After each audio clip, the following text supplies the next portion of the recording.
যার বাস্তব হযরত হাসান বসরি রহমাতুল্লাহ আলাইহির জীবনী। ওনার বাড়ির পাশে এক ভদ্রলোক আগুনের পূজা করেন, যার নাম কিতাব লেখে শামাউন। কিতাব প্রমাণ করে শামাউন আগুনের পূজা করতে করতে একেবারে বৃদ্ধ জয়ীফ বিছানায় পড়ে গেছে। হাসান বসরি রহমাতুল্লাহ আলাইহি বাড়িতে গিয়ে পরামর্শ দিলেন, এ শামাউন, জীবনটা শেষ করলা আগুনের পূজা করে, তুমি কালিমা পড়ে আখিরি নবীর উম্মত হও, তোমার ভাগ্য ভালো হবে, তুমি জান্নাতি হবে। শামাউন বললেন, হাসান বসরি, আমি যে কালিমা পড়ে আখিরি নবীর উম্মত হইলে জান্নাত পাবো, তার গ্যারান্টি কি? হাসান বসরি গ্যারান্টি দিলেন, মান ক্বালা লা ইলাহা ইল্লাল্লাহু ফাদাখালাল জান্নাহ। এই কালিমা যারা পড়ছে অবশ্যই তারা বেহেশতে যাবে। হাসান বসরি রাহমাতুল্লাহ আলাইহির এই পরামর্শ শুনে শামাউন গাল বেয়ে চোখের পানি ছেড়ে দিলেন। রে হাসান বসরি, এত সুন্দর পরামর্শ আমার আগে দিলি না?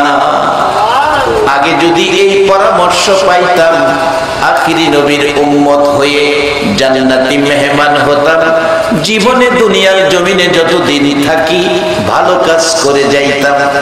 বাবারা, আমার আল্লাহ কোরআন শরীফের মধ্যে ঈমানদারদের প্রতি নির্দেশ করেছেন, ইয়া আইয়ুহাল্লাযীনা আমানুরকাউ ওয়াসজুদু ওয়াবুদু রাব্বাকুম আফআলুল খায়রা লাআল্লাকুম তুফলিহুন।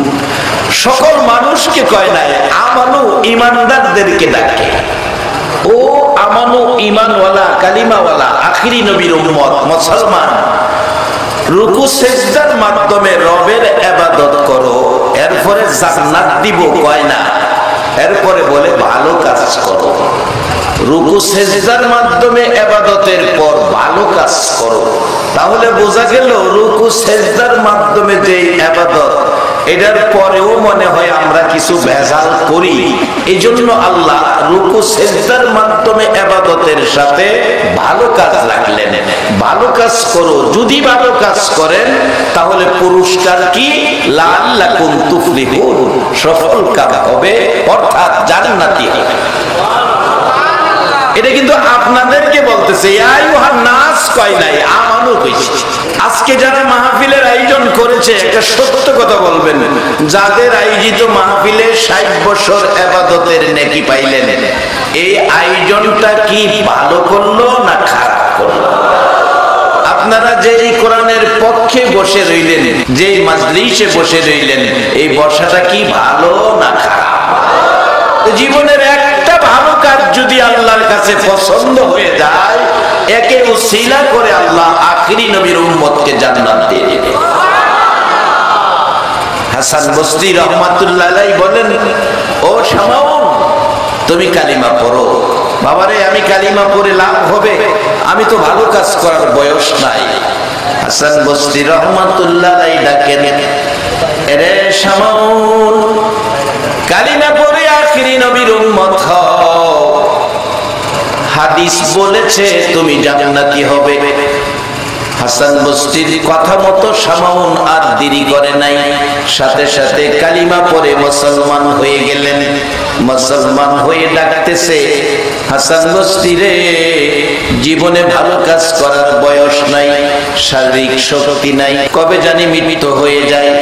রে হাসান বসরি, তুমি একটা কাগজের মধ্যে লিখিত দাও, আমি আখিরি নবীর উম্মত হয়েছি জান্নাতে যাওয়ার আশায়। এই লিখিত কাগজটা আমি যেদিন মৃত্যুবরণ করব, তুমি হাসান বসরি আমাকে গোসল করাইও, বেশি করে গরম পানি দিও। শুনেছি আজরাইল যখন রূহ বের করার জন্য আক্রমণ করে, সমস্ত শরীরের রগগুলো টাইনা টাইনা ছিঁড়ে।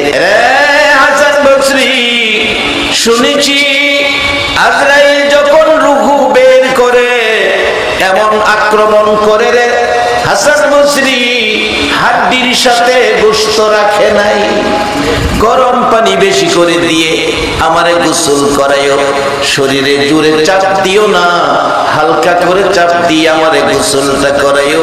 কাফন পরানোর আগে এই কাগজটা কাফনের ভিতরে দিয়ে দিও, কারণ জীবনে কোনো ভালো কাজ করার সময় আমার ছিল না।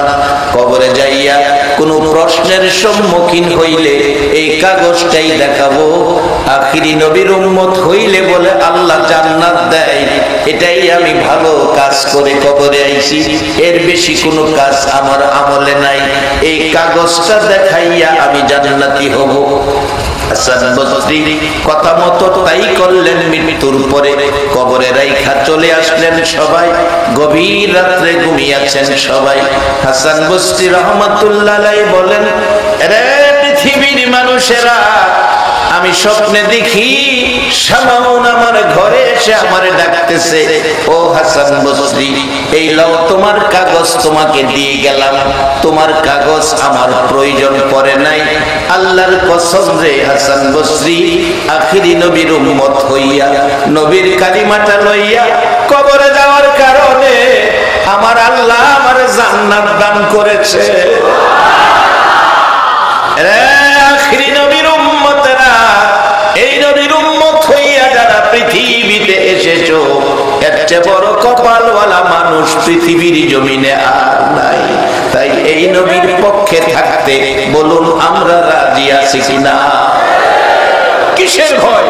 এই নবীর পক্ষের মেহমানের এই শানে আমি গজল বানাইছি, বলবো নবীজির গোলামে, নবীজির আশিকে কোনো চিন্তা নাই, চলো নবীজির জান্নাতে মদিনাতে যাই, চলো নবীজির জান্নাতে মদিনাতে যাই। নবীজির গোলামে, নবীজির আশিকে কোনো চিন্তা নাই, চলো নবীজির জান্নাতে মদিনাতে যাই, চলো নবীজির জান্নাতে মদিনাতে যাই।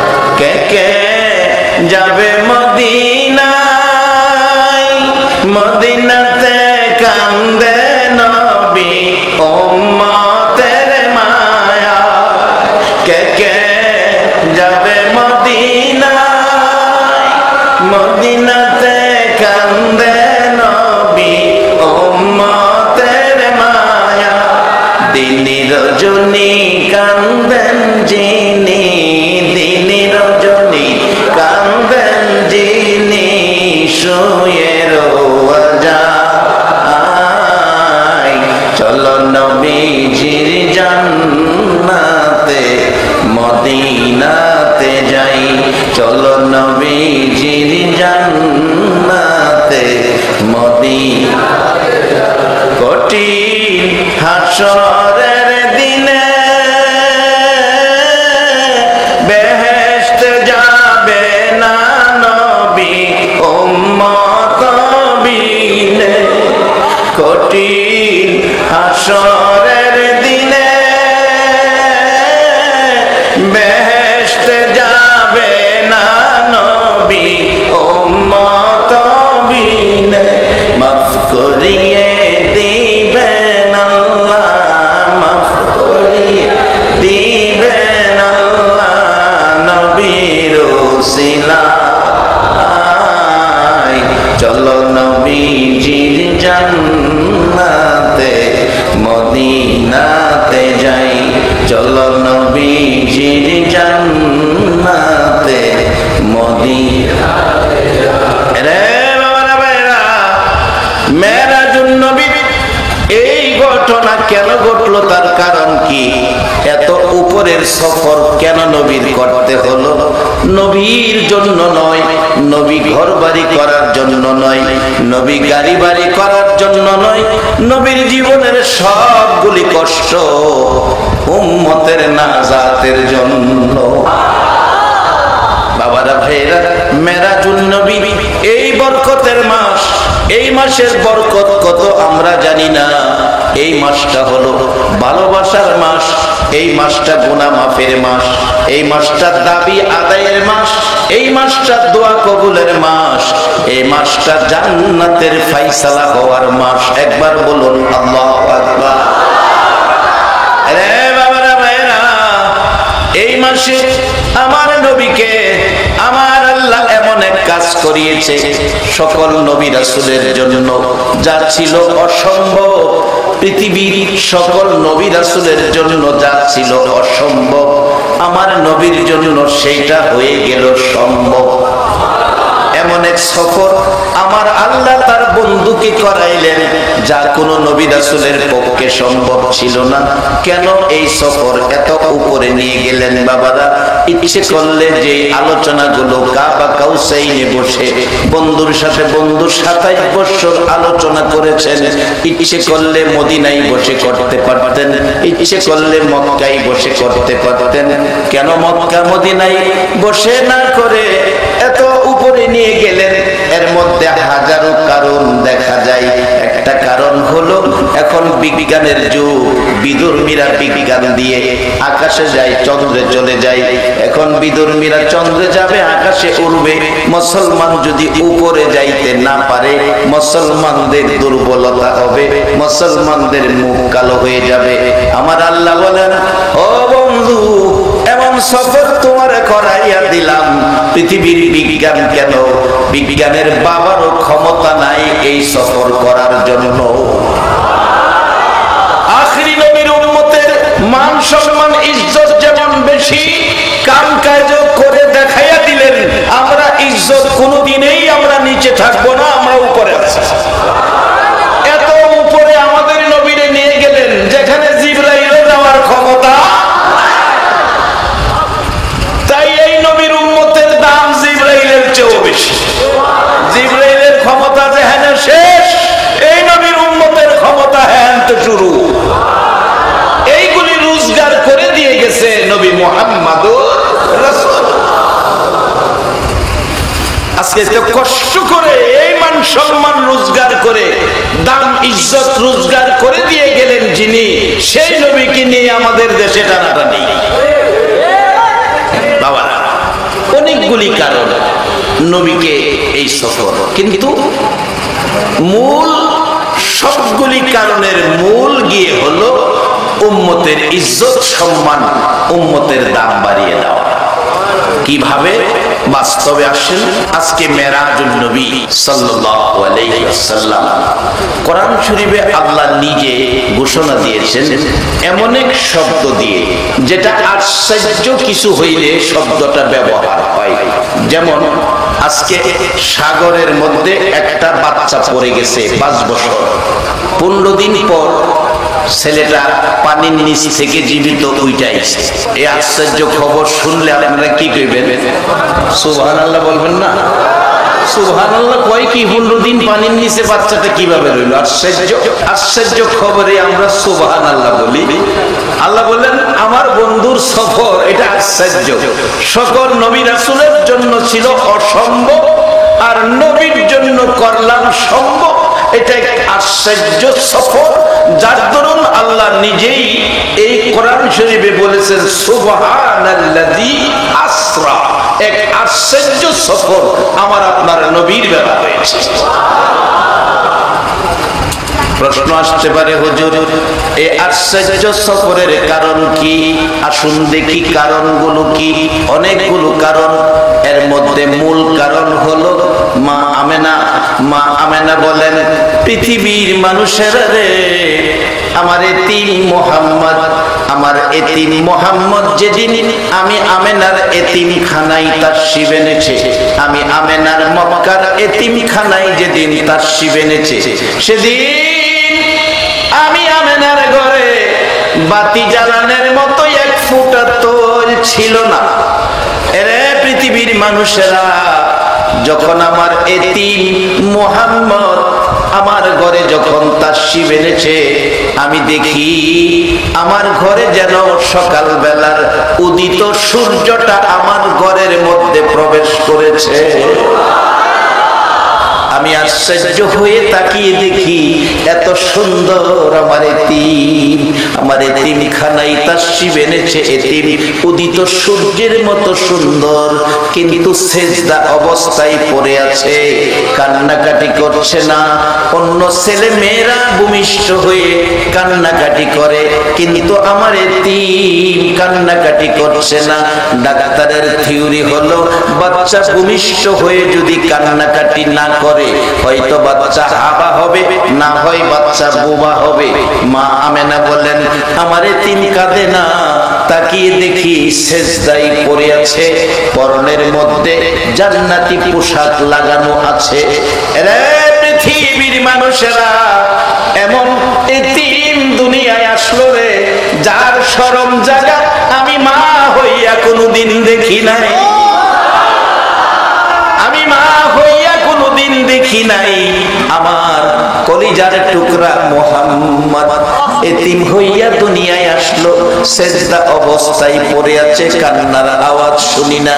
আস্তে আস্তে মুখের কাছে কানটা নিলাম। বিশ্ববাসীরা রে, বিশ্ববাসীরা রে, আমার এতিমের মুখের কাছে কানটা নিলাম, সেজদা অবস্থায় পড়ে আছে।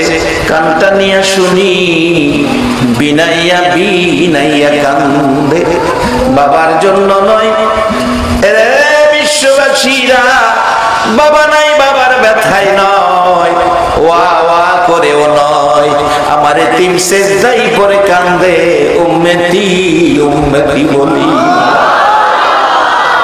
আমার আল্লাহ বন্ধুর ব্যথা, বন্ধুর দুঃখ হিসাব শুরু করে দিলেন।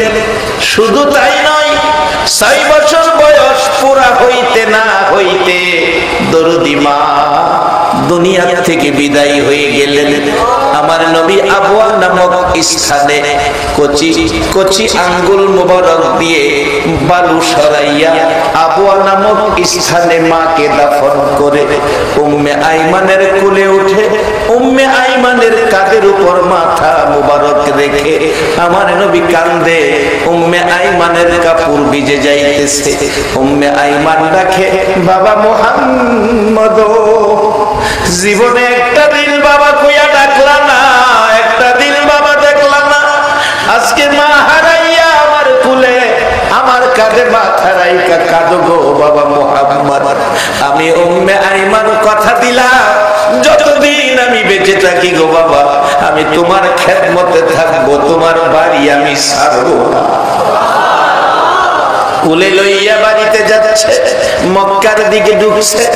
নবীজির দাদা আব্দুল মুত্তালিব দৌড়াইয়া সামনে যাইয়া দেখে, রে উম্মে আইমান, আমার বৌমা আমেনা কই, আমার নাতি তোর কুলে কেন? আমার নবী দাদার কণ্ঠের আওয়াজ পাইয়া উম্মে আইমানের গর্দান থেকে মাথা মোবারক উঠাইয়া দাদার দিকে হাত বাড়াইয়া ডাকে, দাদা গো, আমার মা নাই বাবা নাই। আমার আল্লাহ বলেন, বন্ধু গো, মা হারা বাবা হারা ব্যথার পাহাড় বুকে। দাদা এত আদর করতেন, রাত্রে ঘুমাইলে গলায় ধরে ঘুমাইতেন, বুকের মধ্যে লইয়া ঘুমাইতেন। তো বিজির বয়স 8 বছর পার হয়ে গেলে দাদা অসুস্থ হয়ে গেলেন। দাদা চোখের পানি ছেড়ে নাতি বুকে লইয়া কাঁদতেছিলেন। লম্বা ঘটনা, সকল ছেলেরা জড়ো হইল, আব্বা কাঁদতেছেন কেন? কান্দিরে মন কয় আমি বাঁচবো না, আমার এতিম নাতি মুহাম্মদকে তোরা কে নিবে? একজনের পর একজন আসছে, কাউকে দিলেন না। নবীজির আপন চাচা আবু তালিব, আপন চাচা আবু তালিব সকলের ছোট, আয়েশা হাত বাড়াইলেন, বাবা আমাকে দিবেন নাকি আপনার নাতি কবর নিবেন? একটা চিৎকার মারছে আব্দুল মুত্তালিব, রে আবু তালিব, আমি তাকিয়ে আছি, কোন সময় তুই হাত বাড়াইবি? আমার তিন মুহাম্মদকে তোর হাতে রাইখা আমি কবরে যাব। রে চট্টগ্রামের ভাইয়েরা বাবারা, কে গো সেই নবীর ভালোবাসায় বসে রইছো? আমার মন বলে, এখন যদি সেই সময় হতো, আর যদি ডাক দিত আব্দুল মুত্তালিব, আমার তিন নাতিরে তোরা কে নিবে? বলুন আপনারা সবাই নেওয়ার হাত বাড়াইতেন কিনা? যারা এই যেই নবী নেওয়ার জন্য অন্তর কাঁদে, একদিন সেই নবীর দিদার ঘুমের ঘরে নসিব হয়ে যাবে ইনশাআল্লাহ। নবীজিকে যদি স্বপ্নেও কেউ দেখেন, জাহান্নামের আগুন জানি কি হবে। আল্লাহ জীবনে আর কিছু দেখবা না দেখ, নবীজিকে একটা রাত্রে ঘুমের ঘরে স্বপ্নে দেখাইয়া দেখ। সকলে বলুন আমিন। বাবারা আসুন, এই কষ্টের পর কষ্ট। নবীজি বাবা দেখে নাই, মা বলে ডাকার স্বাদ মিঠাইতে পারে নাই।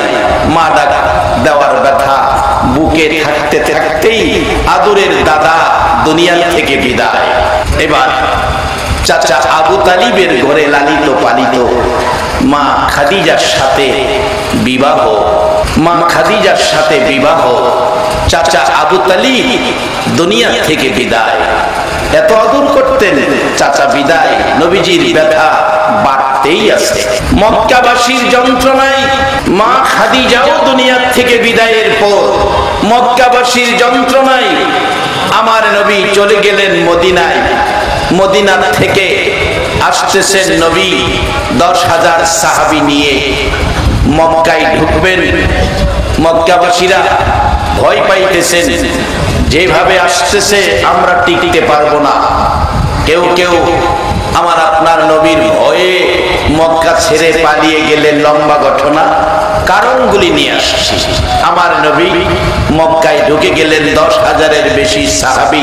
মক্কাবাসীরা কে কোথায় যাবে, নাকি মায়ের খায়া মরবে এই ভয়ে অনেকে ছুটাছুটি করছে। রাসূল বলছে না, কেউ তোমরা ভয় পাবে না, ঘরের ভিতর বসে থাকো, না হয় খানায় কাবার পাশে আসো, না হয় যে যেখানে আসো দাঁড়িয়ে থাকো, কাউরে কিছু করা হবে না, সবাইকে ক্ষমার দৃষ্টিতে নেওয়া হবে।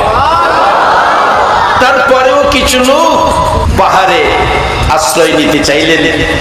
কিতাব লেখে বুড়ি, বেদিন বুড়ি তার প্রয়োজনীয় মালামাল গাঠুরি বানাইয়া শেষরাইতেছে, আর আমার আপনার নবীরে গাল বন্ধ করতেছে। ঠিক এমন টাইমে নবী সামনে কি শিক্ষা দিয়ে গেল নবী? কোন শিক্ষায় শিক্ষিত হলে জিবরাইলের চেয়েও আমাদের দাম বেশি হবে। নবী পাশে দাঁড়াইলেন, মা কাকে গাল বন্ধ করছো? আব্দুল্লাহর পোলারে, যার বয়ে আশপড়শি মহল্লাবাসী সব চলে গেছে, আমি প্রয়োজনীয় মালামাল নিতে পারতেছি না, বুড়া মানুষ, শেষরাইয়া টানতেছি। মাগো, সাহাবায়ে কেরাম ডাকে, ইয়া রাসূলুল্লাহ, মা কইয়া ডাকেন একজন বেদিন মহিলাকে। আমার নবী গাল বেয়ে বেয়ে চোখের পানি ছাড়ে। রে সাহাবীরা, বাধা দিস না, মা কইয়া ডাকতে দে। আমি নবী মন বলে মা ডাকতে পারলাম না। 6 বছর বয়সে মা হারাইলাম রে। মক্কাবাসী মা মা কইয়া ডাকে, আমি তাকায়া তাকায়া দেখি। মক্কাবাসী বাবা বাবা কইয়া ডাকে, আমি তাকায়া তাকায়া দেখি। মক্কাবাসীর ছেলেরা যখন বাবার আঙ্গুলে ধরে হাঁটতো, আমি চোখের পানি ছেড়ে ছেড়ে কাঁদতাম। জীবনে একটা দিন আমি মুহাম্মদ বাবার আঙ্গুলে ধরে একটা কদম হাঁটলাম না। রে সাহাবীরা, বাধা দিস না, আমার মা কইয়া ডাকতে দে। আমার মার ব্যথা আমার বুকে। আমার মা যদি থাকতো আজকে এই বয়সের মুরব্বী হয়ে যেত। এই জন্য আমি মার মর্যাদা দিয়ে মা মা ডাকি, তোরা বাধা দিস না। মা মা গো, গাঠুরি মাথায় নিতে পারো না? না রে বাবা, মা মনে যদি কিছু কষ্ট না নেও, দুঃখ না নেও, তোমার গাঠুরিটা আমার মাথায় দাও, যেখানে বলবো সেখানে দিয়ে আসবো, একটা পয়সাও দিতে হবে না। বুড়ি দাঁড়িয়ে গেলেন, এটা কেমন সোনার মানুষ রে, এটা কত সুন্দর মানুষ রে, 1 পয়সা লাগবে না, গাঠুরি নিয়ে দিবে।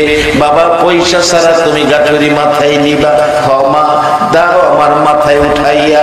যেই নবী এত দামি নবী, আমার আল্লাহ কোরআনে বলেছে, বন্ধু আমি আল্লাহ যত জায়গায় রাব্বুল আলামিন, তুমি নবী তত জায়গায় রাহমাতাল লিল আলামিন।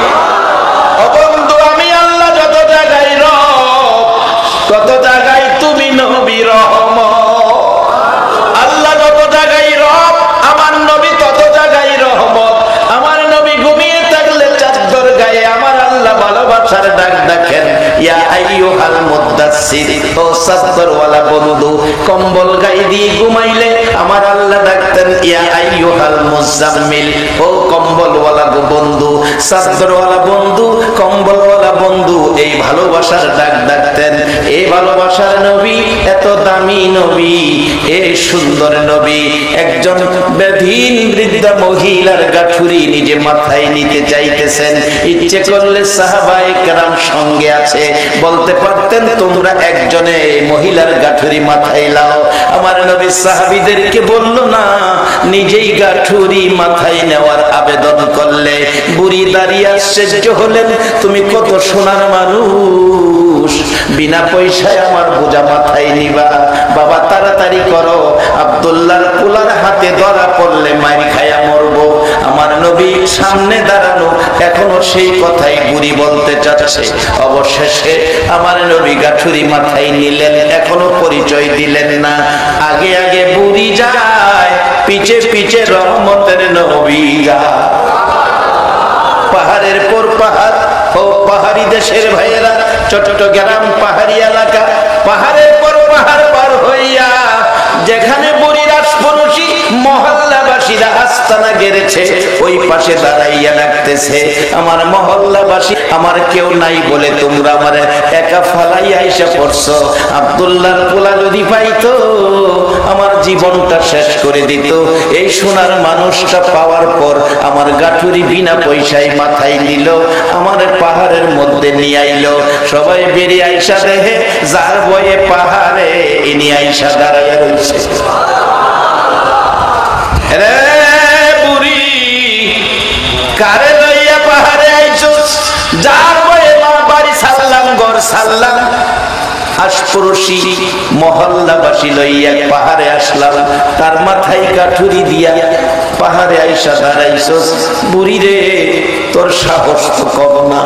বুড়ি বললেন, মিথ্যা কথা কইস না, এই মানুষটা তো আব্দুল্লাহর পোলা হইলে এই মানুষটা তো সেই ক্ষতিকর মানুষ হতে পারে না। এমন সোনার মানুষ মক্কার জমিনে আমি কোনোদিন দেখি নাই। আমার মন কয় রে, বিশ্ব জুড়ে এমন সোনার মানুষ আল্লাহ সৃষ্টি করে নাই। বাবা গো, তোমার পরিচয় দাও, তোমার পরিচয় কি? তুমি কি আব্দুল্লাহর পোলা? হ মা, তোমার নাম মুহাম্মদ সাল্লাল্লাহু আলাইহি ওয়াসাল্লাম।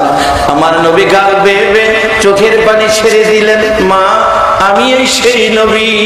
বুড়ি চোখের পানি ছেড়ে দেয়, বাবা গো আগে কেন তোমার পরিচয় দিলা না?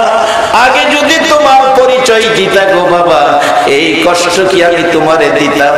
তারা বুঝে না, তাদের পক্ষে আমি থাকবো না। আমার কালিমা পড়াইয়া মুসলমান বানাইয়া দাও। নবী যারা চিনে তারাই নবী কিনে, যারা নবী চিনে না তারাই নবী লইয়া টানা হেসরা করে। বাবা যায় যত কথাই বলেন, কবরে যাওয়ার সময় বিসমিল্লাহি ওয়া আলা মিল্লাতি রাসূলিল্লাহ, এর বাইরে কিছু বলার ক্ষমতা আছে কিনা? যদি নবী যদি এতই বেমজা লাগে, তাইলে কবরে যাওয়ার সময় তোমার চাচার নাম কইও। আল্লাহ বুঝতে সকলে বলুন আমিন। আমার নবীর ব্যথা যেন দিন দিন বাড়ছে। কত ব্যথা! মা খাদিজাতুল কুবরা রাদিয়াল্লাহু তাআলা আনহা ডাকেন, মক্কাবাসীরা রে, আমার নবীরে তোরা কষ্ট দিস না। আর কত কষ্ট দিবি রে আমার নবীরে? আমার নবী কোনোদিন কারো ক্ষতি করে না। আম্মা জান খাদিজা বলেন, আমার নবী সাদা জামা পছন্দ করতেন, সাদা জামা ব্যবহার করতেন, সাদা জামা পছন্দ করতেন, ব্যবহার করতেন। যদিও জান্নাতি পোশাক হবে সবুজ। মা খাদিজা বলেন, মক্কাবাসীরা রে, আমার নবীর জামা কাপড় ধুয়ে মুছে সুন্দর করে রাখতাম। সকালবেলা ঘর থেকে বেরিয়ে যাইতো মানুষকে সম্মানী বানানোর জন্য, মানুষকে হিংসা বিদ্বেষ ভুলে মিলেমিশে থাকবে সেই পরিবেশ বোঝানোর জন্য, মানুষকে জাহান্নাম থেকে বাঁচাইয়া জান্নাতি বানানোর জন্য। রে মক্কাবাসীরা, মাঝে মাঝে আমার নবী সকালবেলা বেরিয়ে যাইতেন সাদা পোশাক গায়ে দিয়া, বিকাল বেলা ঘরে ফিরতেন। আমি অপেক্ষায় থাকতাম, রাসূল সারাদিন না খাইয়া ঘুরতেন উম্মতের জান্নাতি বানানোর জন্য। আমার নবী না খাইয়া ঘুরে ঘুরে সারাদিন, বিকাল হতো বাড়িতে আসতে। কাছাকাছি আসার পর মক্কাবাসীরা রে আমি দেখি মা নাই বাবা নাই, এতিম নবীর সাদা জামা যেন সাদা নয়, মাঝে মাঝে লাল লাল দাগ দেখা যায়। পাশে আসলে প্রশ্ন করতাম, হুজুর আমি ধুয়ে মুছে জামাগুলো পরিষ্কার করে সকালবেলা পরিয়ে দিলাম, হুজুর এই লাল লাল দাগগুলো কিসের?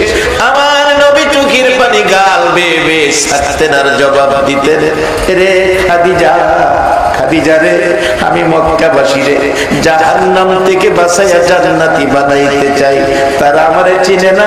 খাদিজা রে যার চেহারায় জীবনে একটা মশা মাছি বসে না, যার চেহারায় জীবনে একটা পোকামাকড় কামড় দেয় না, সেই নবীর চেহারায় রে মক্কাবাসীরা পাথর মারে রে। পাথরের আঘাতে মাঝে মাঝে শরীর মোবারক ফাইটা যায়, চাপাইয়া ধরে রাখি এই রক্তের ফোঁটা যেন জমিনে না পড়ে। জমিনে যদি এই নবীর রক্ত মোবারক ফোঁটা পড়ে যায়, জমিনে আর কোনোদিন ফসল আদি হবে না।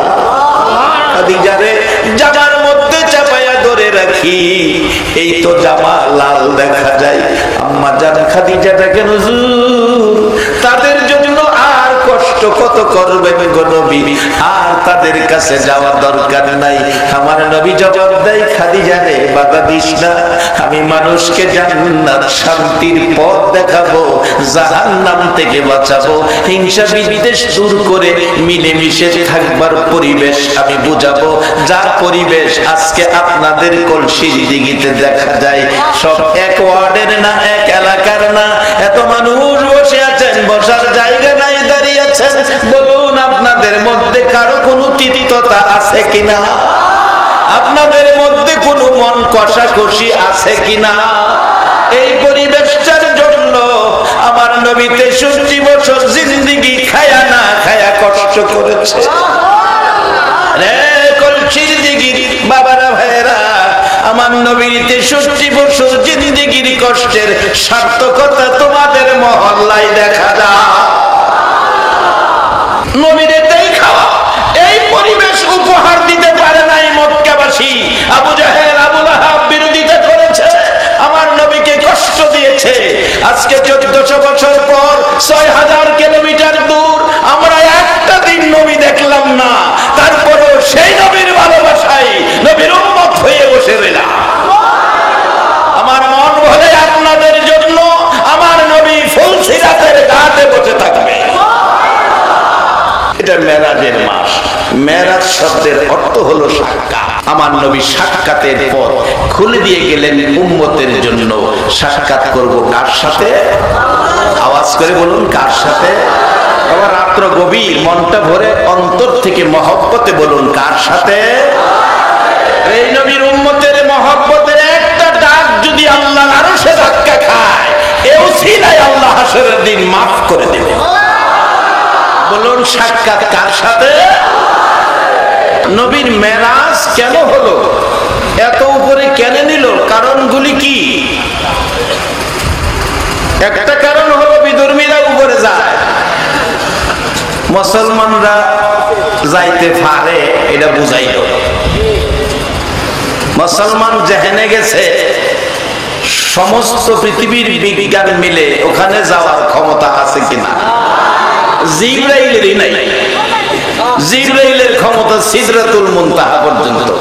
আইতাছি সামনে।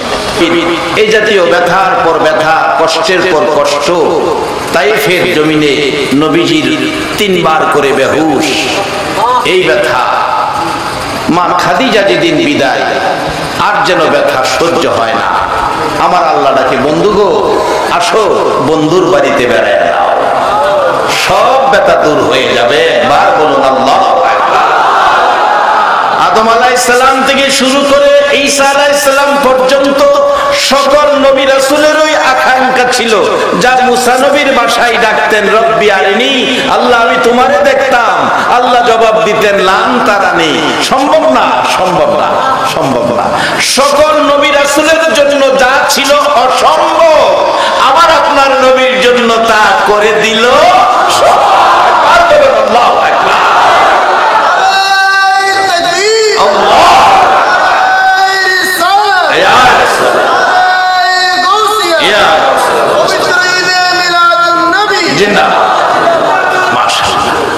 এর পক্ষে থাকবেন, এই স্লোগানগুলো ধরে রাখবেন, এর মধ্যে বরকত আছে। কি বরকত আসতেছি সামনে।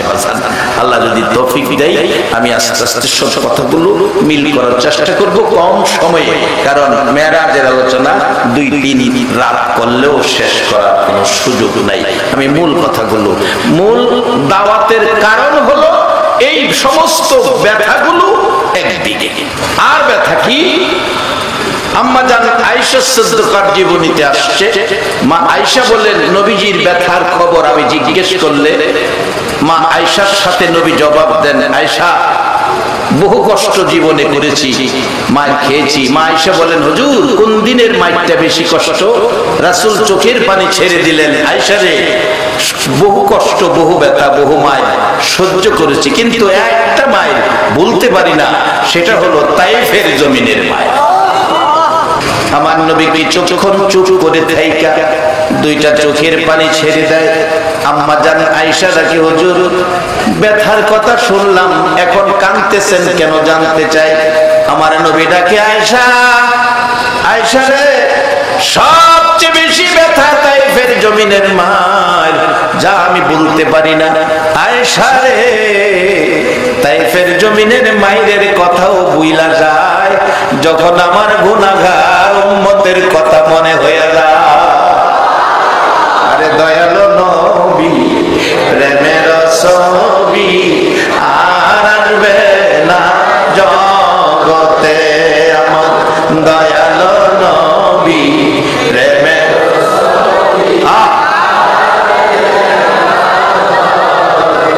হাসর দিনে উম্মত বিনে, হাসর দিনে উম্মত বিনে যাবে না নবীজি বেহেশতে, দয়ালু নবী প্রেমের ছবি আর আসবে না জগতে, আমার দয়ালু নবী প্রেমের ছবি আর আসবে না।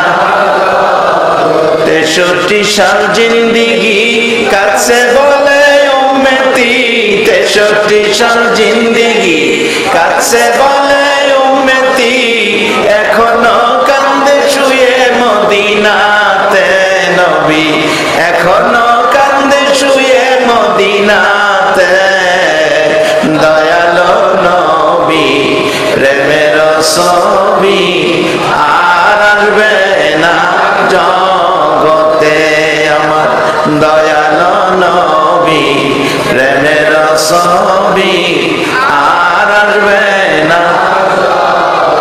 আমার উম্মতের দরদি নবী মা আয়েশাকে বুঝাইলেন, আয়েশা রে সব ব্যথা একদিকে, আমার মায়ার উম্মতের ব্যথা একদিকে।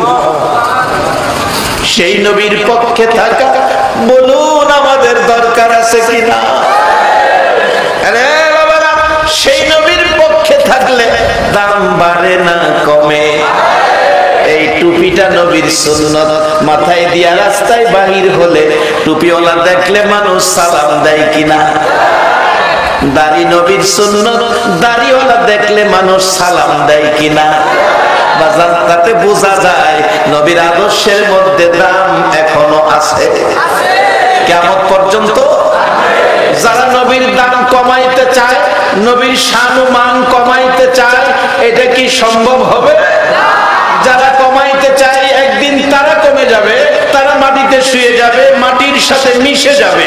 যতদিন আকাশ জমিন থাকবে, চন্দ্র সূর্য থাকবে, পশু পাখি থাকবে, এই দেশের মানুষ পৃথিবীতে থাকবে, ততদিন পর্যন্ত নবীর শান মান দেশে দেশে উঠতে থাকবে। মসজিদে মসজিদে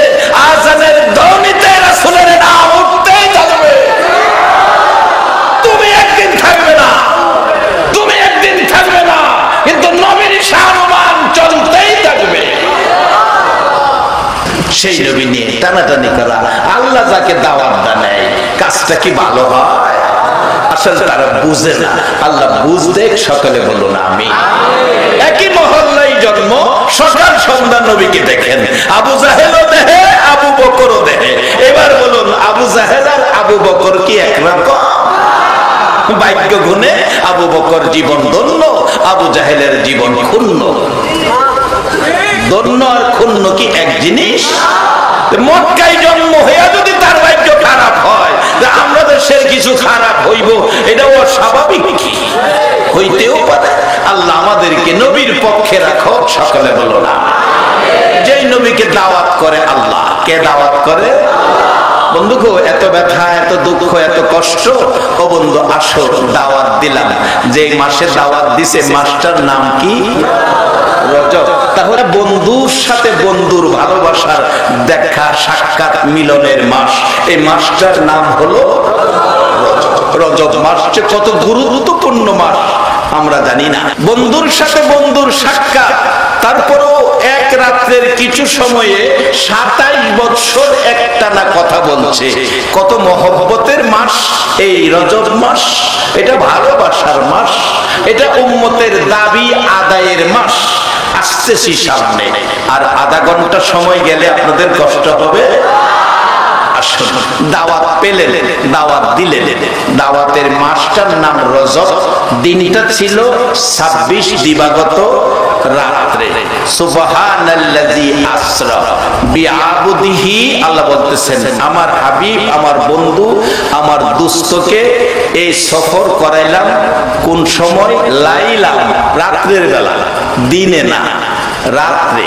মহব্বত, ভালোবাসা, মনের কথা কওয়ার পরিবেশ, সময়টা কোন সময়? রাত্রে। দেখবেন ঘনিষ্ঠতা, বন্ধুত্ব থাকলে কইয়া দেয়, দোস্ত দিনে ব্যস্ত থাকি, তুই রাত্রে আইস, এরকম কয় না? রাত্রে আইস। 2টা পর্যন্ত বন্ধু বন্ধুর সাথে কথা কইতেছে বাতাসের মধ্যে বৈশা, আপনাদের পতেঙ্গা সাগরের পার বৈশা 2টা পর্যন্ত কথা কইতেছে, এরকম হয় না? আমার আল্লাহ কই, বন্ধু রাত্রে, রাত্রে। সফর কোন সময়? রাত্রে। আমার নবী কয়, বন্ধু রাত্রে যাব, আমার হাসাইন হুসাইন আমার জন্য কাঁদবে। আল্লাহ কয়, ব্যবস্থা করব, চিন্তা করেন না। বন্ধু আবু বকর কাঁদবে, উমর কাঁদবে, উসমান আলী কাঁদবে, সাহাবীরা কাঁদবে, আমার ফাতেমা কাঁদবে। আমার আল্লাহ কয়, বন্ধু গো কেউ জানবে না, সিস্টেম করে দিব, বিজ্ঞান পরিষ্কার করে দিলেন, নিয়ে যাবেন রাত্রের কিছু সময়ে 27 বছর বন্ধুকে নিয়ে কথা বলবেন, কেউ জানবে না কোন সময় কি হলো। যার বাস্তব বিজ্ঞান, বিজ্ঞান সহজ করে দিল। বাজান যারা মোবাইলে অনেকের মোবাইলে মেমোরিতে ওয়াজ রেকর্ডিং আছে, কয়টা? অনেক। কারো 10টা, কারো 20টা, কারো 15টা, কারো 12টা। একজনকে হুজুর 10টা ওয়াজ আমার মোবাইলে, 10টা ওয়াজ না শুননা রাত্রে ঘুমোই ধরে না, এরকম আছে না? আবার যারা গানের পাগল, যারা গানও রেকর্ডিং করে রাখছে, এইটা আমি কইতাম না, যার যেটা মনে চায় এইটাই নিবেন। কিন্তু কবরও গেলাম 2টা। রাসূল বলছে একটা কবরে সাপ বিচ্ছু থাকবে, আর আল্লাহ বলছে, নবী গো বন্ধুর সাথে বন্ধুর ফায়সালা, তোমার উম্মতের কবর আমি আল্লাহ বাল আহিয়াউন ইনদা রাব্বিহিম ইরযাকুন, আমি খাবারের হোটেল করে দেব। 3 বেলা খাবারের, বিনা পয়সায় খাবারের হোটেল করে দিব, সিস্টেম করে দিব, জান্নাতি খাবার 3 বেলা খাইবো। আর রাসূল বলছে সাপ বিচ্ছু আইবো। এখন কবর 2টা, আপনারা কোনটা যাইতে ইচ্ছুক? মাশাআল্লাহ, সবাই দেখছেন খাবারের কবরে যাইতে ইচ্ছুক, মাশাআল্লাহ। আমরাও যাইতাম চাই। ওখানে কেমনে যাবো? রাস্তা হলো, আসলে যাইবেন যে একটু সাবধানে যাইতে হইব। 100 টাকার নোটটা যদি রাস্তায় পান, টাকাটা হাতে লইয়া, নোট কার, টাকা কার, এভাবে ডাইকা 1000 টাকা তারে দিবেন, নামের পকেটে লয়ে নেবেন। কি 1000 টাকা তারে দিবেন না পকেটে ঢুকাইবেন? পকেটে ঢুকানোর অভ্যাস আমরা আছে না? আছে না? আছে না? আর যদি 1000 টাকা তারে দিতেন, তাইলে 3 বেলা খাবারের ঘরের মেহমান হইবেন। নামাজ পড়লেই বেহেশতে যাইবেন না, এরকম না। নামাজের পরে আল্লাহ কইছে করতেন।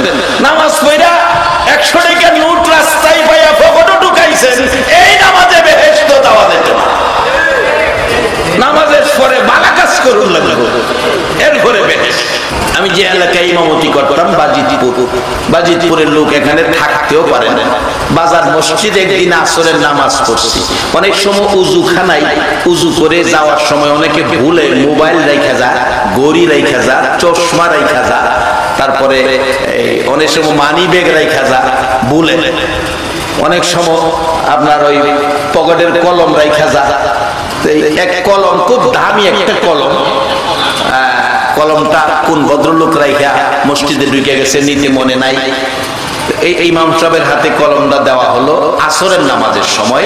সালাম ফিরাইয়া ইমাম সাহেব বলতেছে, একটা কলম পাওয়া গেছে, উপযুক্ত প্রমাণ দিয়া কলমটা নিয়ে যাবেন, কলমটা খুব দামি।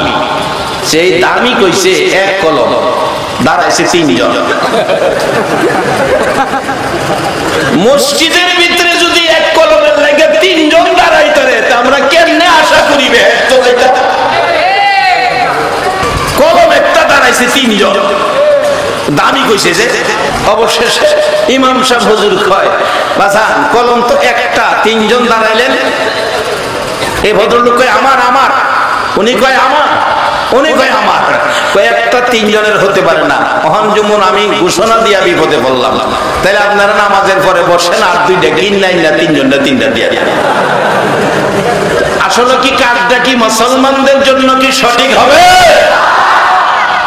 আসেন এই রূপগুলি থেকে আমরা নিজেকে মুক্ত করি।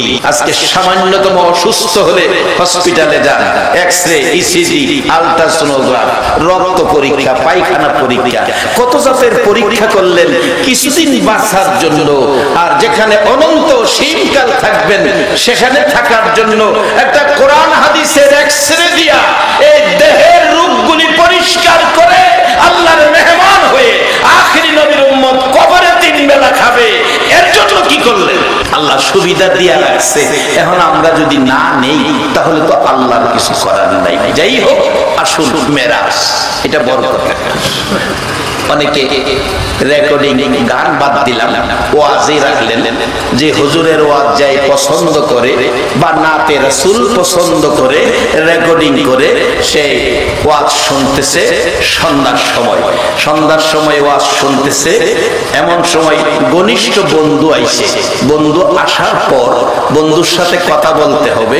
দেখবেন রেকর্ডিং এর যেই মোবাইলের যেই কোডিটার মধ্যে টিপ দিলে অফ হয়, এখানে টিপিটা অফ করছে। যেখানে বন্ধু আইছে, বন্ধুর সাথে কথা বলবে। 2 ঘন্টা কথা বলার পর বন্ধু চলে গেছে, আবার টিপি দিছে কোডির মধ্যে, যেখানে বন্ধ হয়েছিল আবার এখান থেকে শুরু হয়ে গেছে। এরকম হয় কিনা বাজান? তা আমার আল্লাহ কয়, বন্ধু আমি কোডি টিপ দিলাম, সূর্য সূর্যের জায়গায়, চন্দ্র চন্দ্রের জায়গায়, যে হাসতেছে হাসির জায়গায়, যে কাঁদতেছে কান্দার জায়গায়, যে সজাগ চায় রয়েছে চাওয়ার জায়গায়, যে ঘুমায় রয়েছে ঘুমের জায়গায়, যে হাঁটতেছে পা উঠাইছে উঠানের জায়গায়, যাই যেখানে, এখানেই টিপটা অফ করে দিলাম। 27 বছর বন্ধুর আর বন্ধুর ভালোবাসার আলোচনা শেষ হবে, আবার টিপ দিয়া চালু করে দিবে। বিজ্ঞান সহজ করে দিছে নবীর মেরাজ। আমার আল্লাহ দাওয়াত করলেন, বন্ধু গো এত ব্যথা অন্তরে, আসুন গো বন্ধু বেড়ায় যান, সব ব্যথা দূর হয়ে যাবে। এবার দাওয়াত করলেন, মাস্টার নাম কি বলুন? মাস্টার নাম। তাহলে বন্ধুরে বন্ধু দাওয়াত করছিল মাস্টার রজব। আজকে যারা এই নবীর উম্মত হইয়া ঘর থেকে বের করে, ঘর থেকে বের হয়ে আরামের ঘুম বিছনা ছেড়ে যারা মাহফিলে এসেছেন রজব মাসে মেরাজুন নবী এই অনুষ্ঠানে, আমি বলবো আপনারা আসেন নাই। আমার আল্লাহ আল্লাহর হাবিবের পক্ষ থেকে আপনাদেরকে কবুল করা হয়ে গেছে। আমার আল্লাহ অন্য কোন নবী রাসূলকে এই মেহমান বানায় নাই, আমার আপনার নবীকে মেহমান বানাইয়া দাওয়াত করে আল্লাহ তার প্রেম প্রাসাদে নিয়ে যাবেন। বাহন নির্ধারণ করলেন বুরাক, বাহন নির্ধারণ করলেন বুরাক, যা অন্য কোন নবী রাসূল উঠবে দূরের কথা, দেখার সুযোগও দেওয়া হয় না। অন্য নবী রাসূল বুরাকে উঠবে দূরের কথা, দেখার সুযোগও দেয় নাই। এমন বাহন তার হাবিব আমার আপনার নবীর জন্য নির্ধারিত করে রাখছে। নবী দাওয়াত দিলাম, মাস্টার নাম রজব, মাস্টার নাম কি? এবার আসেন বন্ধু, দিনে না রাইতে? আওয়াজ করে বলুন। রাইতে। আপনারা বৈশা রইছেন দিনে না রাইতে? একবার বলুন আল্লাহু আকবার। আমার বন্ধু গো, দাওয়াত দিলাম, রাইতে বন্ধুর সাথে বন্ধুর কথা হবে। সব মানুষ যার যার জায়গায় যার যার অবস্থানে থাকবে। চন্দ্র চন্দ্রের অবস্থানে, সূর্য সূর্যের অবস্থানে, গাছের পাতা যেটা কাট হয়েছে কাট থাকবে, চিট হয়েছে চিট থাকবে। মানুষ সজাগ চেয়ে থাকবে, মানুষ ঘুমন্ত ঘুমিয়ে থাকবে। যেই যেখানে সে অবস্থায় থাকবে, চিন্তার কারণ নাই। বন্ধু আসেন 27 তারিখ 26 দিবাগত রাত্র 27 তারিখ দাওয়াত আমার আল্লাহ পাঠাইলেন। এবার নেওয়ার ব্যবস্থা করলেন। যে বাহনটার নাম বুরাক। বুরাক অনেক লম্বা ঘটনা, এখানে ওয়াজ 2 ঘন্টা, বুরাকের ঘটনার মধ্যে গেলে 2 ঘন্টা। বুরাক ওয়াজ শুনেছেন, অনেক পুরাণ কাহিনী। বাবারা, বুরাক জিবরাইলকে লক্ষ্য করে বলছেন, জিবরাইল বন্ধুরে নিয়ে আসো, আজকে বন্ধুর জন্য দাওয়াত ব্যবস্থা। বন্ধুকে নিয়ে আসো। কি নিয়ে আনবো, কি দিয়ে আনবো? জান্নাত থেকে বুরাক নিয়ে যাও। বুরাক নিয়ে রওনা হবেন, পিছন থেকে আবারও ডাক, রে জিবরাইল, আমার বন্ধু উম্মতের ব্যথাই রে, পেট ভরে খায় না, রাত্র ভরে ঘুমায় না, ভালো পোশাক গায়ে দেয় না। জিবরাইল, আমার নবী উম্মতের ব্যথা, পেট ভরে খায় না, রাত্র ভরে ঘুমায় না, ভালো পোশাক নবী গায়ে দেয় না। আজকে আমার বাড়িতে আসবে, আরশ বহনকারী ফেরেশতারা দেখবে, আকাশের ফেরেশতারা দেখবে, জান্নাতি হুরবালারা দেখবে। আমার বন্ধুর জন্য জান্নাত থেকে সুন্দর পোশাক নিয়ে যাও। জিবরাইল সুন্দর পোশাক সহ বুরাক সহ মক্কায় নেমে গেলেন। যেখানে বুরাকটা বাঁধছিলেন কাবা শরীফের পাশে, জ্ঞানী গুণীজন গেলে চিহ্নিত আছে, একটুখানি চিহ্ন আছে। এখানে বুরাক বাঁধছিলেন জিবরাইল। উম্মে হানির ঘরে মতান্তরে কাবার পাশে, কাবার পাশে কাবার হাতিম যাকে বলে, এই পর্যন্ত একটা দেয়াল। কাবার ঘরে হেলান দিয়ে নবী ঘুমিয়েছিলেন। এখান থেকে মতান্তরে উম্মে হানির ঘর থেকে আমার নবীকে জিবরাইল নিয়ে আসলেন। এখানে 2 ঘন্টার ওয়াজ। হুজুর চলুন, এই পোশাকটা খুলে জান্নাতি পোশাকটা পরুন, বুরাক অপেক্ষায় আল্লাহর বাড়িতে বন্ধুর কাছে যাবেন। আমার নবী পোশাক দেখে গাল বেয়ে বেয়ে চোখের পানি ছাড়ছে। জিবরাইল ডাকে, হুজুর দেরি করা যাবে না, কাঁদতেছেন কেন গো নবী? জিবরাইল, এত সুন্দর পোশাক আমার জন্য নিয়ে আইলা, আমার উম্মতেরা কি এই পোশাক দেখবে না? আরে জিবরাইল, এই পোশাক আমি পরবো, আমার উম্মতে দেখবে না? আমার উম্মতের খবর জানতে চাই। এই পোশাক যদি আমার উম্মতের দেওয়া হয়, আমি নবী পোশাক পরবো, না হয় পোশাক পরবো না।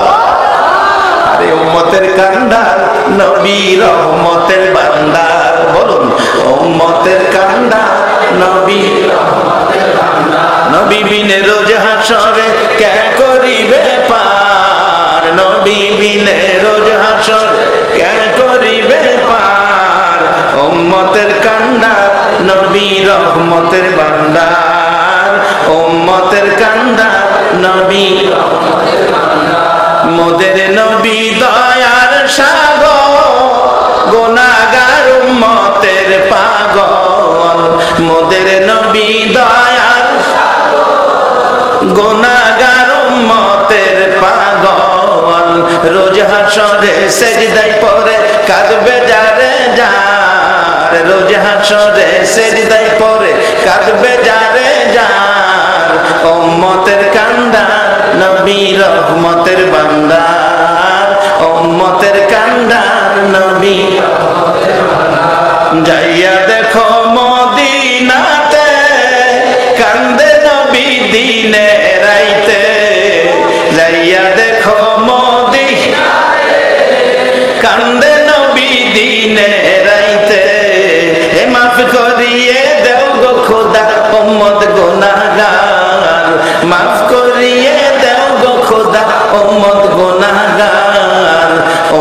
উম্মতের কান্ডার নবী রহমতের ভান্ডার উম্মতের কান্ডার নবী নবী বিনে রোজ হাসরে কে করিবে পার নবী বিনে রোজ হাসরে কে করিবে পার উম্মতের কান্ডার নবী রহমতের ভান্ডার উম্মতের কান্ডার নবী আমার নবী বলেন জিবরাইল এই সুন্দর পোশাক আমি পরবো আমার উম্মতে পাবেনি আমার আল্লাহ কয় জিবরাইল রে বন্ধুরে বলে দাও বন্ধুর উম্মত যারা হবে বন্ধুরে যারা ভালোবাসবে বন্ধুর আদর্শে যারা চলবে এর চেয়ে আরো সুন্দর পোশাক আমি বন্ধুর উম্মতের দিব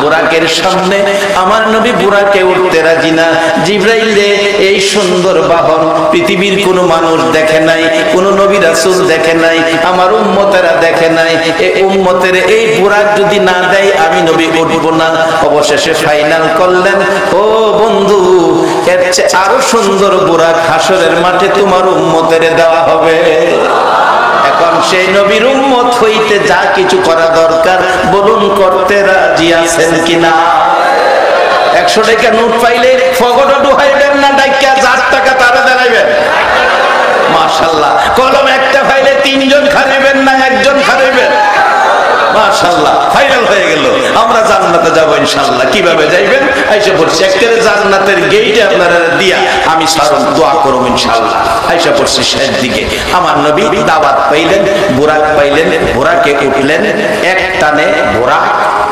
জেরুজালেমের বাইতুল মুকাদ্দাস বাজান গত রমজানের আগে জর্দান সফর ছিল জর্দান অনেক নবী রাসূলের মাজার জর্দান আমরা শুনেছি নিজেও ওয়াজ করেছি মরা গাছের নিচে 13 বছর বয়সে নবী বসার পর যে মরা গাছ জীবিত হয়েছিল এটা বাস্তবে যায় দেখি সেই গাছটা জর্দান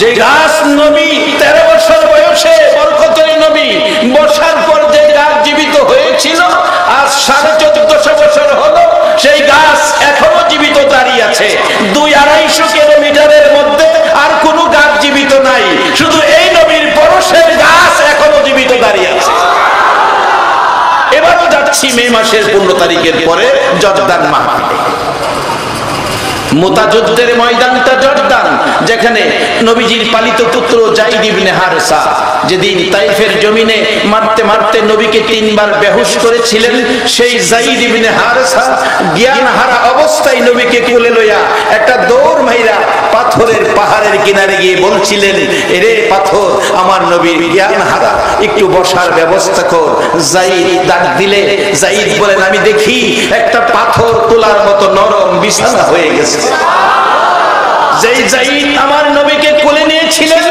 সেই মুতা যুদ্ধে 3 জন নবীজির ঘোষিত সেনাপতি প্রধান সেনাপতি যায়েদ ইবনে হারেসা হযরত আলী রাদিয়াল্লাহু তাআলা আনহুর ছোট ভাই জাফর ইবনে আবু তালিব আব্দুল্লাহ ইবনে রাওয়াহা এই 3 জন নবীর কলিজার টুকরা সাহাবীর মাজার জর্দানের জমিনে যেই যায়েদ নবীকে কোলে নিয়েছিলেন তার মাজারের পাশে দাঁড়াইলে মন কয় যেন রাসূল পাকের গন্ধ যেন বেরিয়ে আসছে অনেক নবী রাসূল সহ অনেক ঘটনা আসহাবে কাহাফ কোরআন শরীফে আসছে 7 জন যুবক গুহায় ঘুমিয়ে আছে এই গুহার মুখটার মধ্যে একটা কুকুর পাহারা দিত এই কুকুর সহ আল্লাহ বেহেশতি বলে ঘোষণা দিয়ে দিলেন কোরআন শরীফের মধ্যে এই গুহাটা জর্দানের জমিনে মাগরিবের পর এই গুহার ভিতরে লোহার গেট লাগানো আমরা বাংলাদেশি মেহমান এই হিসাবে জর্দানির মায়া হলো গেটটা খুলে দিল ভিতরে ঢুকলাম জর্দানি দেখাইলো এখানে 2 জন যুবক ঘুমিয়ে আছে এখানে 2 জন একটু ভিতরে 3 জন মোট 7 জন যুবক ঘুমিয়ে আছে তারা কিয়ামত পর্যন্ত ঘুমাবে আল্লাহ তাদেরকে ঘুম পাড়ায় রাখছে আমরা শুনি ওয়াজ করি 300 বছর পর একদিন বাহির হইছিল ওখানে যায় দেখি নিম প্লেটে লেখা 309 বছর পর একবার তারা বাহির হইছিল এই টাকাও চলে না এরারে কেউ চিনে না এরা কাউরে চিনে না অবশেষে গিয়া আবার ঘুমাইছে এই ঘুম কিয়ামত পর্যন্ত থাকবে এই ঘটনা কোরআন শরীফে আসছে আর বাস্তবে দেখে আসছি গুহার ভিতরে গিয়া জর্দানে আমার নবীকে আল্লাহ নির্দেশে একটানে বুরাক বাইতুল মুকাদ্দাস বাইতুল্লাহ থেকে একটা ওখানে যায় দেখে আজান হইতেছে। জিবরাইল বলতেছে কাতার সোজা করেন, আজান শেষ, আকামত হইতেছে। জিবরাইল নামাজ পড়াবে কে? আদি পিতা আদম নবী? হুজুর জাতির পিতা ইব্রাহিম নবী? না, এই মাঠের ইমামতি ইব্রাহিম নবীও না, আদম নবীও না, এই মাঠের ইমামতি করবে নবী মুহাম্মদুর রাসূলুল্লাহ। সকল নবী রাসূলের উপস্থিতি ইমামতি করলেন নবী, সালাম ফিরাইলেন, সকল নবী রাসূল স্লোগান দিলেন ইমামুল মুরসালিন সাইয়্যিদুল মুরসালিন। নবী রাসূল স্লোগান দিতে পারে, আর আমরা যদি কেউ খালি কয় নারায়ে রিসালাত, এমনি আরেক দল আছে কেউ বলে তা বেদাত। নবী রাসূল স্লোগান দিতে পারে ইমামুল মুরসালিন সাইয়্যিদুল মুরসালিন। সকল নবীদের ইমাম মেরাজে যাচ্ছে, আনুষ্ঠানিকভাবে স্লোগান দিয়ে বিদায় দিচ্ছে। একবার বলুন আল্লাহু আকবার। প্রথম আসমান, দ্বিতীয় আসমান, তৃতীয় আসমান, যাইতে যাইতে চতুর্থ আকাশ। ইদ্রিস নবী দেখা। ইদ্রিস নবীকে দেখে আমার নবী ডাকে, ইদ্রিস তোমার ভাগ্য কত ভালো, সশরীরে জান্নাতে গেলা, নাজ নিয়ামত খাইলা, হুর বালা দেখলা, হুর কেমন সুন্দর একটু কও। এবার ইদ্রিস আলাইহিস সালাম কে হুজুর দেখলাম কই? বেহেশতের গেটে গেলাম, বেহেশতের ভিতরে যাব। হুজুর দরজায় ধাক্কাই, খোলো দরজা, আমি ইদ্রিস নবী বেহেশতের ভিতরে যাব। হুজুর ভিতর থেকে কে যেন জিজ্ঞেস করে, কে তুমি? পরিচয় দিলাম আমি ইদ্রিস নবী। দরজা খোলো, ভিতরে যাব। ভিতর থেকে কয় উপরে তাকাও। উপরে তাকায় দেখি গো নবী, লেখা আছে বড় বড় অক্ষরে, আখিরি নবীর উম্মত লইয়া, আখিরি নবী উম্মত লইয়া না আসা পর্যন্ত কারো জন্য বেহেশতের দরজা খোলা হবে না। এই নবী পাইয়া আপনারা খুশি না বেজার? শুধু খুশি হইলে হবে না, কিছু ভালো কাজ আমাদের করতে হবে। আসুন সামনে বাড়ছি। অবশেষে ইদ্রিস আলাইহিস সালাম কয়, হুজুর আমার ভাগ্যটা ভালো হইতো, ইদ্রিস নবী না হইয়া যদি আখিরি নবীর উম্মত হইয়া যাইতা, আখিরি নবীর উম্মত হইয়া যাইতা, তাইলে হুজুর আমার ভাগ্যটা ভালো হইতো। আমার নবী যাইতে যাইতে সপ্ত আকাশ, ইব্রাহিম আলাইহিস সালামের সাথে দেখা। ইব্রাহিম আলাইহিস সালাম বলেন, যাও বাবা, আপনার জন্য সকল মর্যাদার সব দরজা খোলা। যাইতে যাইতে বুরাক সিদরাতুল মুনতাহা। জিবরাইল কয়, হুজুর আমি আর বুরাকের ক্ষমতা শেষ, কেমনে যাব রে জিবরাইল? হুজুর যিনি দাওয়াত করছে ইনি ব্যবস্থা করবেন। বলুন দাওয়াত করছে কে? আমাকে দাওয়াত করছে মিম কমিটির মনসুর। কেমনে যাব? মিম কমিটির মনসুর যাইয়া মার্কেটে যাইয়া হোটেলের সামনে গাড়ি লইয়া হাজির। কারণ চিন্তা তো হের আমার না, আমি হোটেলে লই রিচি, হাই গাড়ি লইয়া হাজির। আমার আল্লাহ বলেন, বন্ধু গো, জিবরাইল আর বুরাকের ক্ষমতা সিদরাতুল মুনতাহা, আর সামনে আসবে না। এর ভিতরে হলো বন্ধুর ভিতর বাড়ি, সকলে আসতে পারে না। সকলের ভিতর বাড়ি কি সবাই যাইতারে? বিয়াই আইলে খালি যাইতারে। বিয়াই দেখবেন গেডি আয়া, বিয়ান বিয়ান খোয়, বিয়ান ডাকতে ডাকতে করে বাড়ির ভিতরে। বিয়ার জন্য কোনো বাধা নাই গেছে গা। জিবরাইল কয়, হুজুর আমি রিকশার ড্রাইভার, আমি তো বাড়ির ভিতরে যাওয়ার অনুমতি নাই, হুজুর এখানেই শেষ। রিকশার ড্রাইভার বাড়ির গেটে গিয়ে আপনারে নামায়া দিব, ভিতরে যাওয়ার অনুমতি নাই। আমার আল্লাহ দাওয়াত করছে বন্ধুরে নিবে, ভিতর বাড়িতে সকলের অনুমতি নাই। জিবরাইল কয়, হুজুর আমার ভিতর বাড়িতে যাওয়ার অনুমতি নাই, বুরাকের অনুমতি নাই, সিদরাতুল মুনতাহা পর্যন্ত শেষ, এখানেই শেষ, তাহলে কেমনে যাব?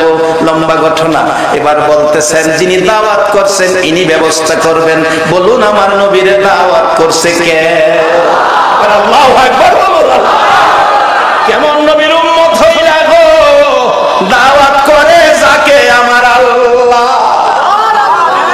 আমার নবী অপেক্ষায় এসে গেলেন সিংহাসন, নূরের সিংহাসন, যার নাম রফরফ। রফ রফ আমার নবী নূরের আসন সিংহাসনে বসলেন, একটানে আরশের সিঁড়ির গোড়ায়। লম্বা ঘটনা। আমার আল্লাহ কই বন্ধু গো, এখানে আলাপ জমবে না, আরশ বহনকারী 4 জন ফেরেশতা আছে, এখানে বন্ধুর সাথে আলাপ জমবে না। যাইতে যাইতে এবার বুরাকও নাই, রফ রফও নাই। আল্লাহ বলেন বন্ধু আমার ভালোবাসার কুদরতি কুলের মধ্যে আইসা যা। একেবারে কাবা কাউসাইনে আল্লাহ আর আল্লাহর হাবিব ছাড়া কেউ ছিল না। এমন ছোট নীর ছোট ঘর, বন্ধু বন্ধুর পাশে বসলেন, এত কাছাকাছি বসলেন।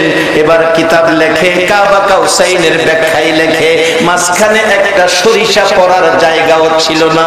এইভাবে বসে আলোচনা চললো একটানা কত বছর জানি? সবাই বলুন একটানা 27। আমরা আখিরি নবীর উম্মত বলুন এই কথা বিশ্বাস করি কিনা? একটানা 27 বছর। একটু পর পর আমার নবী ডাকে, আল্লাহ আমার উম্মতের জন্য কি ফায়সালা দিবেন?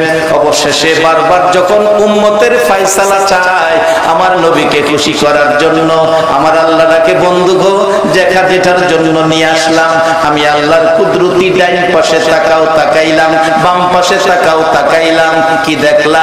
ডাইন পাশে বড় একটা পাহাড়, বাম পাশে ছোট একটা পাহাড়। আল্লাহ বলেন বন্ধু এটা দেখানোর জন্য আনছি, ডান পাশের বড় পাহাড়টা আমি আল্লাহর দয়ার পাহাড় গো বন্ধু, বাম পাশের পাহাড়টা তোমার উম্মতের গুনার পাহাড়। ও বন্ধু বলো আমি আল্লাহর দয়া বেশি না তোমার উম্মতের গুনাহ বেশি? আমার নবী চোখের পানি ছেড়ে দিলেন, বন্ধু গো আমার উম্মতের গুনাহ কম, তোমার দয়া বেশি। আমরা সেই নবীর উম্মত হইয়া বলুন গুনাহগার হইয়া আমরা সে দয়ার আশা করি কিনা? বাজার আল্লাহর দয়ার আশাই থাকবে, দয়ার আশাই থাকবে।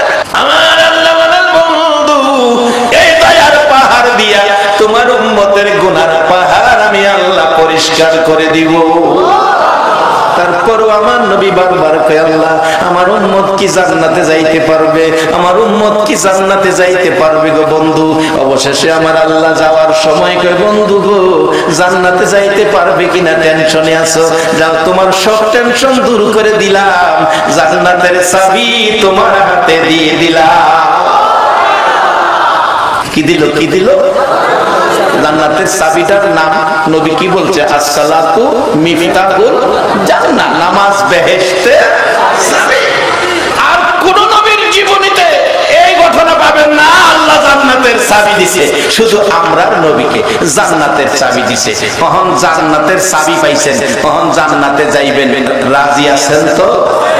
কিন্তু জান্নাতে যে যাইবেন, ইদ্রিস নবী বাইরের থেকে ধাক্কায় দরজার মধ্যে, ভিতরে আরেকজন সিসিকারি লাগাইতে রাখছে। জান্নাতের চাবি নামাজ, এটা 100% সত্য। বাজান ভিতরে গেলাম সিসিকারি আছে, কবি হুজুর সিসিকারি? হ্যাঁ, যদি বাইরে দা খুললা যাইতা তো ইদ্রিস নবী তালা ভাঙ্গা ভিতরে গেল, কিন্তু বাইরে দা তালা ভাঙলেও ভিতরে সিসিকারি। ভিতর থেকে কইতেছে কে কে কে কইনা কইলাম আছে। বলবেন হুজুর এই সিসিকারি কেমনে খুলবো? বাজার নামাজ দিয়া চাবিদা বাইরের তালা খুলবেন, ভিতরের সিসিকারি মা বাবার খেদমত করবেন। নামাজে বাইরের তালার চাবি খুলবে, ভিতরের সিসিকারি মা বাবার খেদমতের জাহিতে খুলে যাবে। মা বাবার যারা ব্যথা দুঃখ কষ্ট দেবেন মনে রাখবেন নামাজ বেহেশতে নিতে পারবে না। আল্লাহ আমাদেরকে বুঝলে সকলে বলুন বাবা জীবনে কাজ কাম আখিরি নবীর উম্মত হয়ে ভালো করবেন না খারাপ করবেন? ভালো করবেন, এটাই আল্লাহ চাইছে। তাহলে পুরস্কার দিব 10টা পৃথিবীর সমান একটা জান্নাত। আসুন আমার নবী 27 বছর শেষে রওনা হইতেছেন, আয়েশা পড়বেন, সাথে নিয়ে আসলেন উম্মতের জন্য জান্নাতের চাবি। জান্নাতের চাবিটার নাম কি? নামাজ। তারপরও রাসূল হাদিস শরীফে আরেকটা সুসংবাদ দিচ্ছেন, আসসালাতু মেরাজুল মুমিনিন। উম্মতেরা রে আমি করছি মেরাজ একবার, আর তোমাদের জন্য ব্যবস্থা করে দিলাম দৈনিক কয়না দৈনিক 5 বার। আজকে থেকে যদি নবীর এই কথাটা আমরা পালন করি, মনে করবেন মেরাজের বরকতের দরজা আমাদের দিকে খুলে যাবে। মা বাবার খেদমত অবশ্যই অবশ্যই করবেন। মা বাবা কবরে, রাসূল বলছে আদ-দুআউ মুখুল ইবাদা, সব জিনিসের সারমর্ম সার্থকতা দোয়ার মধ্যে। তাই মা বাবার জন্য দোয়া করবেন। কি দোয়া? আল্লাহ নিজে কোরআনে বলছে রব্বিরহামহুমা কামা রাব্বায়ানি সগীরা। আসুন সেই কাজগুলি আজকে আদায় করি। তার আগে একটু দুরূদ ও সালাম আমরা মদিনা পাঠাবো। রাজি আছেন তো? 12 তারিখ রবিউল আউয়াল, নবী আসলেন এই ধরায়। 12 তারিখ রবিউল আউয়াল, নবী আসলেন এই ধরায়। আসুন সবাই দাঁড়াইয়া সালাম জানাই।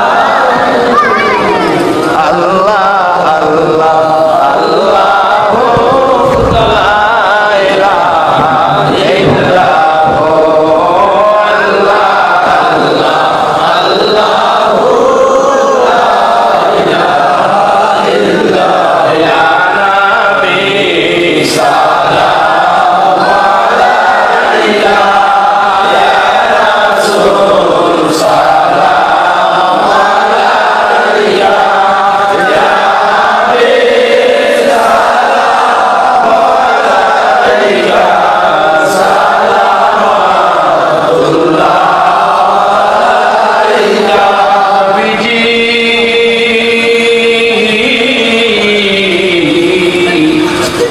ওগো মায়ার নবীজি, কত কষ্ট করলা তুমি উম্মতের লাগিয়া, কত মায় কত ব্যথা সইলা গো নবী উম্মতের লাগিয়া। আবু জাহেল আবু লাহাব রে কত মার মারলি, আমার নবীর মা নাই বাবা নাই বলিয়া। 63 বছর কাঁদছ তুমি উম্মতি উম্মতি বলিয়া, এখনো কান্দিতে আছো মদিনাতে শুইয়া। মদিনা রে ও সুন্দর মদিনা, মদিনার পাহাড়, ও পাহাড় রে তুই কত ভাগ্যবান, পাহাড় হইয়া দেখছো আমার দয়াল নবীকে। উম্মত হইয়া দেখলাম না গো, দুঃখ রইল মনে, মনের দুঃখ মনে লইয়া, নবী দেখা আশা লইয়া, জানাই তোমায় লাখো সালাম। ইয়া নবী সালাম আলাইকা, ইয়া রাসূল সালাম আলাইকা, ইয়া হাবিব সালাম আলাইকা, সালাওয়াতুল্লাহ আলাইকা। लेकिन सबसे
বালাগাল উলা বিকামালিহি কাশাফাত তুজা বিজামালিহি হাসনাত জামিউ খিসালিহি সাল্লাল্লাহু আলাইহি ওয়া আলিহি। সবাই একটু ডাক দেন না, আল্লাহুম্মা মাগো মেয়ে লোকেরা হাত বাড়াও মা। কলসি দিগিরে মাহফিল তো বিদায় হয়ে যাইতেছে রে বাবা। মাগো যে ঘরে রঙের শাড়ি পরে বউ হইয়া ঢুকছো, কবে জানি ঘর থেকে সাদা কাফনটা পরাইয়া তোমারে বের করে দেয়। হাতটা বাড়ায় দাও, কবে জানি হাত পচে গলে মাটির সাথে মিশে যায়। এই দুইটা হাত বাড়াও আমার আল্লাহর দরবারে। রাত্র গভীর, দুইটা পার হয়ে গেছে। ربنا ظلمنا أنفسنا وإن لم تغفر لنا وترحمنا لنكونن من الخاسرين رب ارحمهما كما ربياني صغيرا রব্বুল আলামিন, ও আমার আল্লাহ, ও আমার মায়ার আল্লাহ, রাত 2টা পার হয়ে গেছে, তোমার আদরের বান্দারা বসে হাত বাড়াইছে। মাবুদ, তুমি না বলে আমরা রে বড় মায়া করে বানাইছো।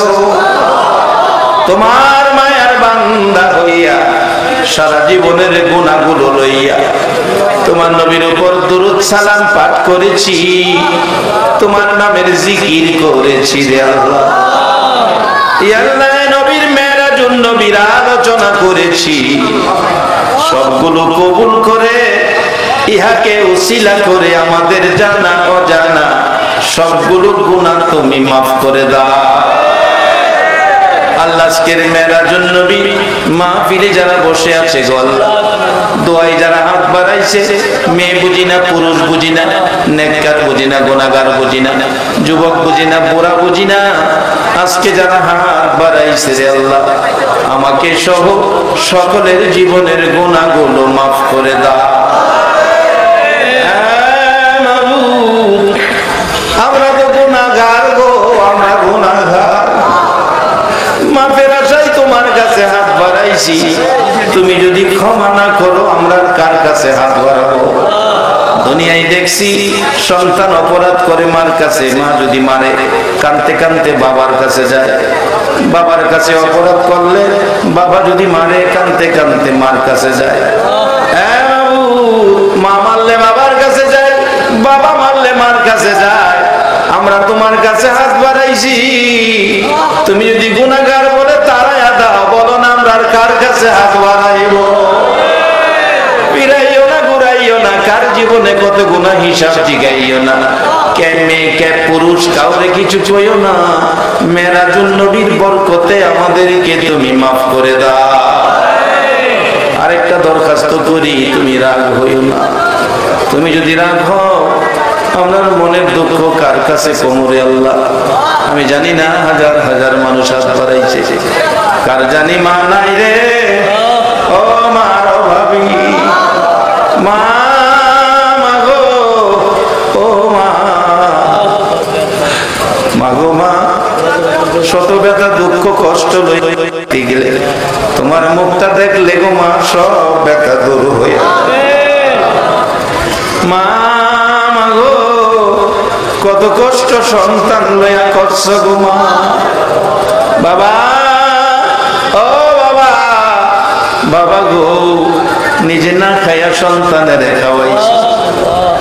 সন্তানের লালন পালনের দায়িত্বে বাবা কত কাম কাজে বাইরে গেছে। কত বাবা রাস্তাঘাটে অ্যাক্সিডেন্টে পড়ছে, লোকেরা ধরে ধরে হসপিটালে নিছে। হসপিটালে যাওয়ার পর বাবা চোখের পানি ছেড়ে ছেড়ে ডাকছে, তোমরা কারা গো, আমারে হসপিটালে নিয়ে আইছো? আমার ছেলে মেয়েগুলিরে খবর দাও, ছেলে মেয়েগুলি যদি আমার চোখের সামনে আসে আমি সুস্থ হয়ে যাইব। সন্তানের মায়াই কত বাবা রাস্তাঘাটে অ্যাক্সিডেন্ট করছে, ছেলে মেয়ে মায়াই কত বাবা মাথার গা পায়ে বালাই, কত বাবা দেশ সাইরা বিদেশ চলে গেছে। এই বাবার অভাবী কে জানি হাত বাড়াইছে রে আল্লাহ। মা গো, ও মা, সন্তান প্রস্রাব করে দিছে, রাত্রে খাতা বদলাইছো, বারবার প্রস্রাব, বারবার খাতা বদলাইছো, সারাটা রাত মন বইরা ঘুমাইতে পারো নাই গো মা। শেষ রাত্রে বাচ্চার নিচে হাত দিছে মা, পায়খানা করে দিছে বাচ্চা, পায়খানার উপর হাতটা যায়া পড়ছে, দুর্গন্ধ লাগছে, বাতি জ্বালাইয়া দেখে পায়খানার উপর হাত পইরা রইছে। মার হাত সরাইয়া নিব কই, টাইনা টাইনা হাতে পায়খানা সরাইছে। এবার অভাবীকে হাত লাগাইছে। জীবনে মানুষ চাকরি করে, সরকারি বেসরকারি মাস শেষে বেতন পায়। মা বাবা জীবনে সন্তানের কত চাকরি করলো গো, একটা দিন বেতন চাইল না। এই দরদি মা বাবা যার খবরে গো, মাহফিলের খাতিরে খবর গুলো জান্নাতের বাগান বানায়া দাও। আল্লাহ খবর গুলো জান্নাতের বাগান বানায়া দাও। আল্লাহ আগামী শুক্রবার দিনে আমার মা বাবার মৃত্যুবার্ষিকী অনুষ্ঠান, আল্লাহ আমার আম্মা আব্বার কবর জান্নাতের বাগান বানায়া দাও।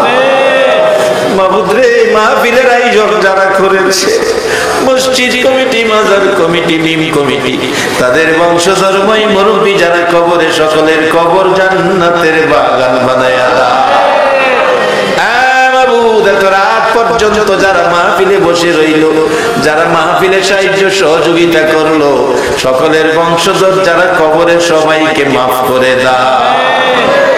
আল্লাহ কাজ করে দাদা দাদি, নানা নানি, আলী আওলাদ খানদানবাসী, এলাকার জমিনের নিচে, সারা বাংলার জমিনের নিচে আমার মায়ার নবীর উম্মত সরিষা পরিমাণ ইমাম সহ যারা ঘুমিয়ে আছে, সকলের কবর জান্নাতের বাগান বানায়া দাও। আল্লাহ অনেক বিমারির জন্য হাদিয়া সহ দোয়ার দরখাস্ত করেছে। আল্লাহ গো, ও আল্লাহ, তোমার দরবারে হাত বাড়াইলাম। আল্লাহ গো, যত বিমারি আছে রে আল্লাহ, সকল বিমারিকে তোমার কুদরতি চিকিৎসা দিয়া শেফা করে দাও। একবার 1000 টাকা দিয়া দোয়া চাইলো, আল্লাহ আমার গলার গামছা লাগাইয়া দিল। তার মনে বড় আশা, 1000 টাকা হাদিয়া দিয়া দোয়া চাইলে কবুল হবে রে আল্লাহ। আল্লাহ আমারে লজ্জা দিও না, এই মাহফিলের কলঙ্ক কইরো না রে আল্লাহ। যে আশায় দরখাস্ত করেছে তার মনের আশা পুরা করে দাও। আল্লাহ এই মাহফিল তোমার কুদরতি হাতে দিয়ে গেলাম, এই এলাকার রহমত বরকতের জন্য মাহফিলটা কিয়ামত পর্যন্ত কায়েম রাখো আল্লাহ।